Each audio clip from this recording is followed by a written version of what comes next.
A very good evening and welcome to TUC Half Hour. This weekly program is brought to you by the Trade Union Congress of Nigeria under the leadership of Comrade Engineer Festus Osifo. It's a platform that sheds light on key labor issues and amplifies the voices shaping Nigeria's workforce. I am your host, Judith Trust, and it is great to have you with us.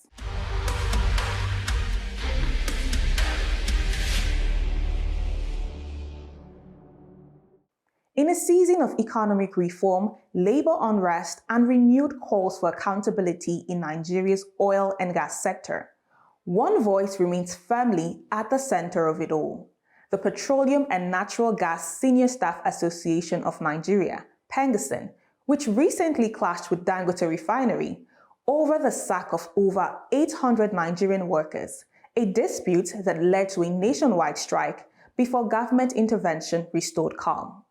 Today, we bring you an exclusive interview with the president of PENGASSN, Comrade Festus Osifo, to get his honest take on some pressing national issues, from the Dangote dispute to the union-government relationship and the future of Nigeria's oil and gas workforce. Stay tuned for the conversation.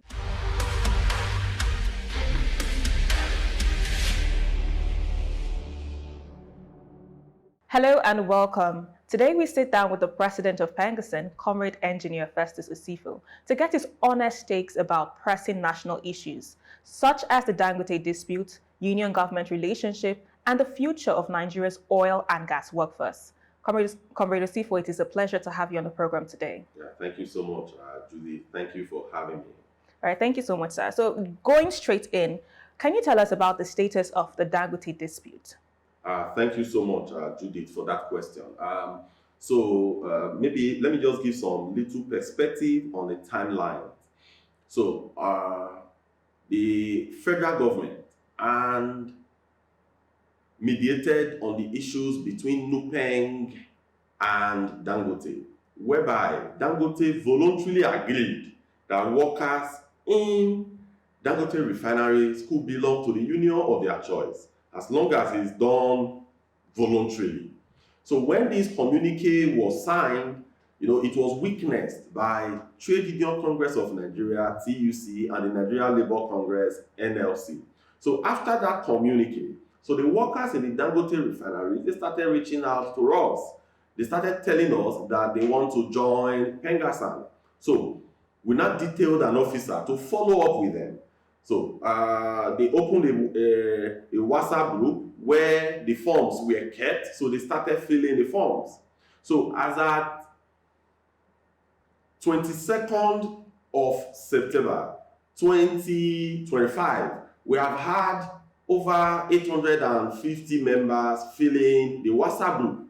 So when they did that, we now said, okay, let's communicate to the Dangote refinery management, informing them that these people, that they have filled the forms, so they are now our members. Because according to the law, for senior staff unions, you need to opt in. You need to fill the form and indicate interest to join the union, unlike the junior staff union. So PENGASSN being senior staff, so they filled the form and they told us that they want to join us.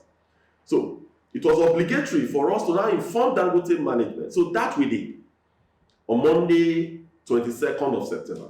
So by Tuesday and Wednesday, 23rd and 24th, Dangote mandated a management staff to go around the different departments and units to actually confirm if these people opted into the union. So largely, they said yes, that they have filled form, that they want to join PENGASSN. So the next day, which was 25th, everybody, they were now thrown outside the company, that they are terminating their jobs. I said, no. What's the reason? They said they are doing reorganization. When did you start this reorganization? There was also the word used that some people want to sabotage his company. We were not like, well, why is this coming now? The same week that we informed you that over 800 of your staff, they have indicated interest to be our members. So this cannot be coincidence. So we now had a meeting with the Congress of Dangote Refinery, with the members, And after that meeting, we're very sure that the reason they were terminated was because they joined Pengasan. So that now led to the industrial action that happened about a week plus ago, where on our part, we had a NEC meeting, and the NEC unanimously decided that no, we need to declare an industrial action in order to call these people back. And that knowing the person that we are pushing against, knowing how strong he is, that the industrial action should be total in order to compel him to bring back our members from the street to work. And that was what now led to that action. So at the end of the action, the government came in, they sent out a communique, which everybody is trying to find a way to abide by. So on our part, we've called off the strike. So on the part of Dangote, he's supposed to recall the people. So we are waiting for him to recall the people. But beyond the communique that was released by the Chief Conciliator in Federation, that is the Minister of Labour and Employment, there have been a lot of other conversations that have been taking place. I have a lot of things to have said about this particular issue. There are a lot of reservations here and there. But because of those reconciliatory meetings that we are having, I wouldn't want to delve into some of those issues for now. But be rest assured that we are working assiduously to get every single man and woman that has been thrown outside to get them back to work. For us in Pengasan, we've heard a lot of stories, but we will just laugh at them. Our interest really is how to better the lives of the workers that are working in Dangote refinery and nothing more. But I will leave every other conversation maybe next time after the reconciliatory move, after we brought our members fully back to work, we could have further conversations on this. All right, thank you, sir. So, sir, it seems like a lot of Nigerians are ignorant regarding the workings of the trade union vis-a-vis the recent sack of 800 Nigerians from Dangote refinery. So what is your take on that? Yes, Nigerians, the environment we live in, it is a very funny environment, so to say. When today you hear that something happened in Jos, that there was a communal cleansing in Jos, whereby you have bandits going to community and killing maybe 100 people. So because it does not really involve you, because you don't know these people, because you are not their family members, so you cannot connect with them. The 100 people that were killed it's just like numbers. So Nigerians often see those people that are killed as numbers because it does not directly involve them. It's very few Nigerians that are extremely empathetic. So I could tell you that a lot of people that have commented on this, they clearly have no idea of what the issues are. If you engage those people and you ask them what are the issues, they will not be able to tell you exactly what the issues are. 800 people were sacked unjustly. The union is fighting for their reinstatement. Because these people are not related to those that are commenting, I could tell you, there is nobody that are family members, that are close friends, close associates of these 800 people that will comment the way the general public or some people, are commenting. Because these people, they will know the facts of the matter. These people, they can connect and relate with those that were terminated. So their comments will be very, very constructive. But the larger society, they clearly don't even know. They don't know the provision of the Trade Union Act. They don't know the provision of the labor laws. They can't even tell you that what Section 40 of our Constitution said about the freedom of association. They cannot tell you what Section 20 of the labor laws, the laws of the Federation of Nigeria, talks about mass sack and mass redundancy. Even some journalists doesn't even know that. They cannot tell you what the Trade Union Act is saying about the right to unionization. We have listened to some people who will tell us, oh, these places, they are private organizations. No, the law did not differentiate between private organization and government-owned establishment. In Pengassan, we are in almost 160 branches. And in these branches, over 95% of them are in the private sector. So we are largely a private sector-driven trade union. So these people that are commenting, they have no idea of what they are commenting about. These people that are writing, they clearly don't know. A lot of journalists that make comments here and there, they clearly don't know. Go and listen to labor journalists. When you listen to journalists that are labor reporters, that are labor editors, they make constructive, dialogue. Their positions are extremely informed because they know they are labor journalists. They've been to ILO. They've been to a lot of conferences regarding labor. They are well schooled and well read on issues bordering on labor. So when I see a journalist, right, I first check his background. No, he's a general political journalist.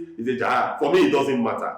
The reason, in fact, I was telling a colleague a few days ago that they are making it become like a free advertisement.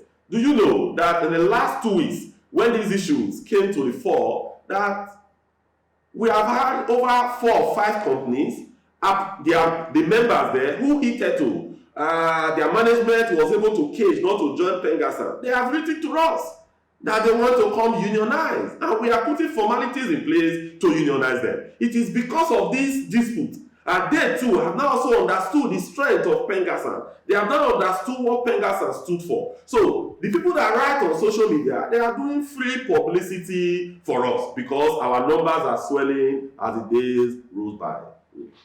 Thank you, sir. So what would you say are the benefits of an employee joining trade unions such as Pengassan?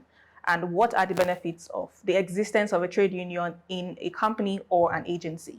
Pengassan is one trade union over the years that have put smiles in the faces of its members. The pay in the oil and gas industry today is not because the management of the oil and gas industry are magnanimous. It's not because they love the workers extremely well. It's not because they want to offer the pay to make the workers happy. No. If you look at the history and the trajectory of Pengassan in the last 47 years, Pengassan is largely responsible for the pay in the oil and gas industry today. The welfare in the oil and gas industry has been driven by Pengassan. So what that means is that if you are a member of Pengassan, be rest assured that Pengassan will defend your job, and Pengassan will sit down with your management, looking at the books of a company. Pengassan will advocate for a better pay and a better welfare. That is why some management, they try to block Pengassan from coming into their organization. Because once we come in, we look at the data, we look at the figures, and we will advocate for higher pay for our members when they need it. But we are also very reasonable. For a company that is not making profit, we will not come and say, management, you must increase this pay. No. We are senior staff. We have a lot of senior management in the oil and gas industries as our members. So we are very, very reasonable. If a company is not making profit, why are you not making profit? What can our members do to turn around the fortune of a company? Because we know that when a company prospers, that is when it will trickle down to our members. So members largely, they've enjoyed protection, they've enjoyed good remuneration, they've enjoyed good welfare packages, and also safety. We ensure, because oil and gas industry, if you go to the fields, for example, we work under an environment that high pressure and high temperature. We work in an environment that is hazardous. So for us, we ensure that our members are safe. They go to work safely and they return back to their families, safely as well. So we must ensure that the workplace is extremely safe. So those are some of the benefits if you are a member of Pengassan. But to management as well. Most management, they only look at the fact that when their staff are members, are unionized, that all we do is to come in there and try to define a better welfare for our members. No, really, it's not like that. I was a chairman at the time of Total Energies Upstream. In Total Energies Upstream, as Pengassan chairman, at the time, the federal government, they were owing Total Energies over $1 billion in what we call JV cash call. They were owing Chevron over $1 billion. The same in ExxonMobil, the same as well in AGIP. In fact, the entire IOCs and producing company, they were owing them over $8 billion. As chairman of Pengassan in Total Energies, I rallied my colleagues, because then I was also the Producers Forum chairman in Pengassan. I rallied my colleagues in 2016. We met with Pengassan National. From there, we had a very strong advocacy that we took to NNPC. As at then, Ibe Kachuku was the GCEO, then GMD, now GCEO of NNPC. We sat with him, we made proposals on what could be done for the cash call to be paid to the IOCs, because we know the more you are owing them cash call, the more they wouldn't want to invest in the upstream. The more you are owing them money, the more we cannot go to them and advocate for salary increment and good welfare packages. So it was now very clear to us that we need to help the company to solve this problem. And truly we did. That was when the Kachuku and his team came up with what was referred to as incremental production. That almost $8 billion plus that was being owed to the IOCs, it was paid in a matter of time. This was a challenge that was there for almost 6 years, but it was resolved because we intervened. And the companies, they were quite happy. In fact, some of the companies sent a thank you letter to their respective unions, thanking them for the intervention. There's a particular company that I wouldn't want to mention their name today. So they've had a particular challenge with government coming up with a particular policy that would put them out of business. When the chairman in that company came to us and advocated, we took it hook, line, and sinker. We had meetings with those government agencies, we advocated, and we showed them the other side that they weren't seeing.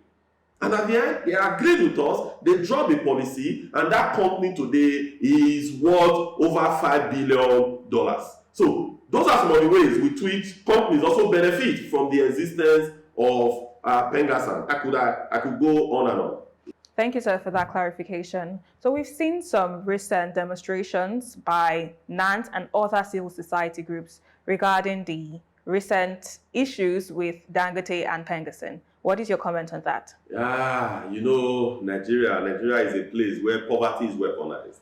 Let me tell you. So the second day of the strike action, which was on a Tuesday, 30th of September, so we were in NMDPRA, one of our branches here in Abuja. So some people came there to demonstrate. So as they were, the branch chairman was asking them, why are you demonstrating? They don't even know. Why are you here? He said they don't know, that they didn't even tell them why they were coming, that they only shared 3,000 naira for them, that even her own, they've not given her money. So the branch chairman put his hand in his pocket and gave her 5,000. She started praying. In fact, he started insulting the people that sent her there. So that means clearly that these things are orchestrated.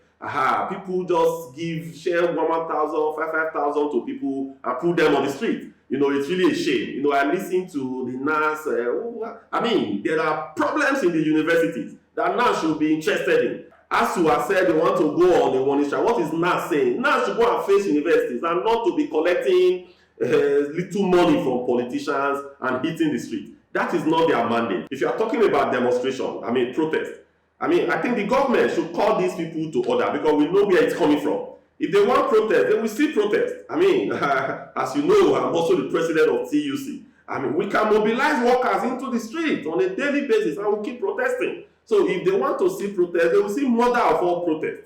Okay, sir. So how united is Pengassan regarding this advocacy? We have heard that there are some discordant tunes among various branches of Pengassan. I can tell you that Pengassan is 100% united. So the way Pengassan operates is this. So we have the Central Working Committee, the elected officers who run the day-to-day affairs of the association, that I happen to be the president, by the grace of God. I can tell you that we are totally and extremely united. Then we also have the NEC, which is the National Executive Council of Pengassan. So the NEC has where all the branch chairmen of the respective branches are. today we have close to 160 branches in Pengassan. I could tell you that every single decision that we have taken on this subject, there is no one single branch that said otherwise. What that means is that all the branches, almost 160 of us, we are totally united. When we went for the strike, the 160 branches said, in fact, they even wanted us to do much more. We were all united. When we were calling off the strike, the 160 branches, we were united. When during the strike process, I could say that literally all the branches, they carried out what they were supposed to do, maybe outside one. That at the end, the NEC also took a decision on disciplinary measure on that one. So in terms of unity, the organs of Pengassan, we are extremely united. It is not even 99%, it is 100% unity. But in terms of, I've seen some write-ups in the media. Most of these things, I just laugh when I see them. For example, I saw something about NMDPRA, that some of our members in NMDPRA, that they are not happy with the way we are running. You know, first, I always say that we are not saints, right? Even in churches and in mosques, you have situations where people are being disciplined. So any organization that doesn't enforce discipline, then you face an untold challenges tomorrow. So for us in Pengassan, there were some members in NMDPRA that they went beyond the line. They committed a lot of constitutional infractions. So when that happened, the NMDPRA branch took a decision to suspend them. So they now wrote to the Central Working Committee, and we upheld it in the Central Working Committee. So those people that were writing, they are people that were suspended. Remember, we have close to 160 branches.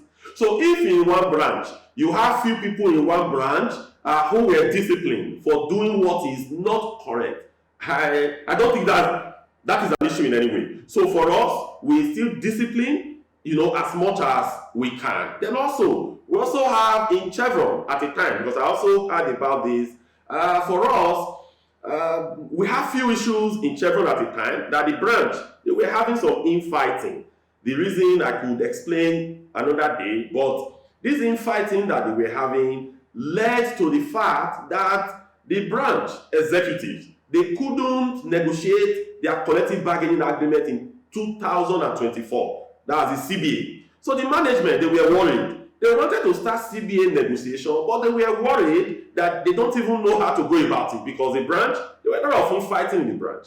So Central Working Committee looked at it that, okay, no, that we need to reset the branch. The people that are fighting, let them go outside and keep fighting. Let's reset the branch so that the mandate of improving the welfare of our members will be met.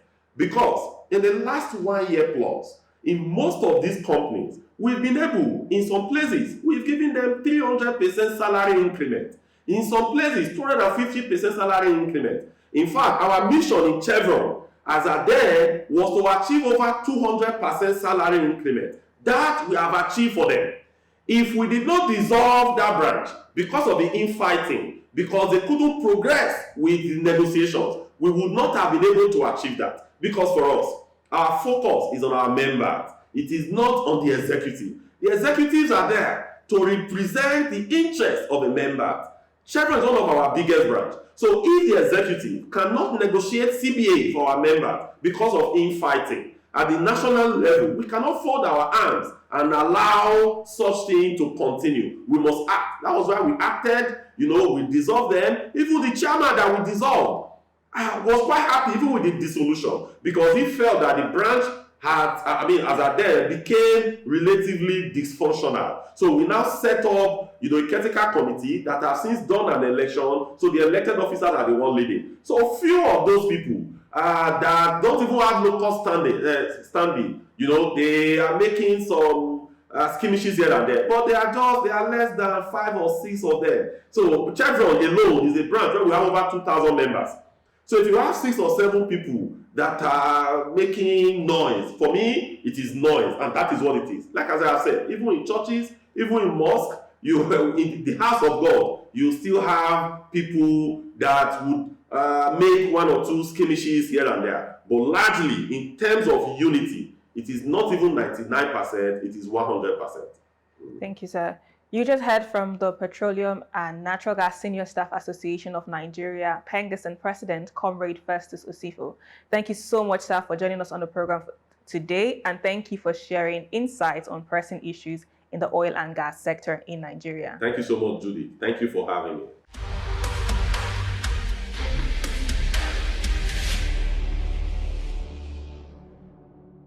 That was a thought-provoking discussion with Comrade Festus Osifo, touching on some of the most critical issues confronting Nigeria's oil and gas industry and the broader labor movement, from defending workers' rights to demanding accountability from both government and private institutions. And that's where we wrap up this week's edition of TUC Half Hour. Thank you for staying with us. To catch replays or share your thoughts, follow TUC Half Hour on all social media platforms displayed on your screen. Until next week, I am Judith Trust. God bless Nigerian workers.